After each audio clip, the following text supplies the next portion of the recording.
this 7-day challenge, you can't believe what it'll do to your life. So step number 1, decide to develop the habit right now, the habit of focusing on what's right in your world instead of what's wrong. The habit of focusing on what you do have instead of what you don't have in a situation. And as basic as that is, and as well as you know it, you've got to make it a habit. Because those habits form the chain of your ultimate character, of who you become and how you end up living your life. We've got to condition ourselves, because if we don't, we'll go back to the automatic state that most people live in today's society.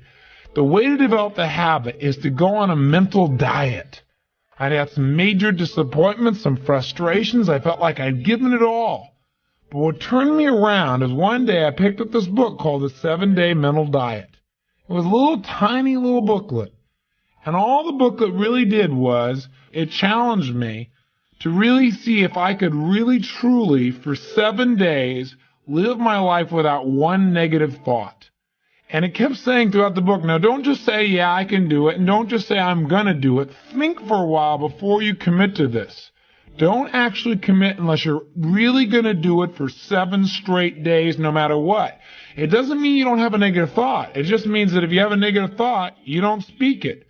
You set it aside. You forget about it. Or you replace it. If you say something negative, you go erase. What I really mean is this. It's that you immediately do not allow yourself to hold a negative feeling, a negative thought for 7 straight days, day and night, even when it gets tough, even when somebody disappoints you, even when you get frustrated, even when you give your all and it still turns up lousy. Listen, you took on this 7-day challenge. You can't believe what it'll do to your life. Now, I got to tell you, when I first read the book, I thought, wait a second.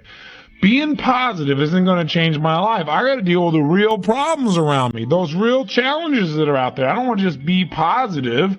Somebody says, how's it going? I go, I'm doing great. And they go, why? You go, I don't know, but I just feel good. I don't want to be that way.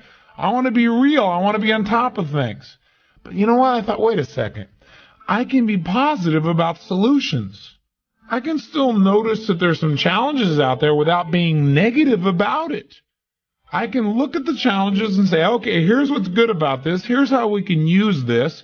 Here's how we can turn this thing around. So I took on the challenge for 7 days, changed my life. Now, by the way, one of the keys is you have to have 7 straight days of being absolutely positive. Not one negative thought, not one negative expression that you hold on to. Got to let go of it immediately. If you do not do this, if you're 3 days into it and you do well, and then you have a bunch of negativity, you got to start over. And you know what? After you go about 4, 5, 6 days in a row doing really well, something major negative is going to happen. But what it is a test to see how committed you really are. I'll tell you something. After 7 days, you feel like a different person. People around you respond to you like you're different as well. All you want to do is establish the habit of noticing what you do have instead of what you don't have. Noticing what's great about a situation versus what's not great. Focusing on solution instead of problems. That's what changes your life.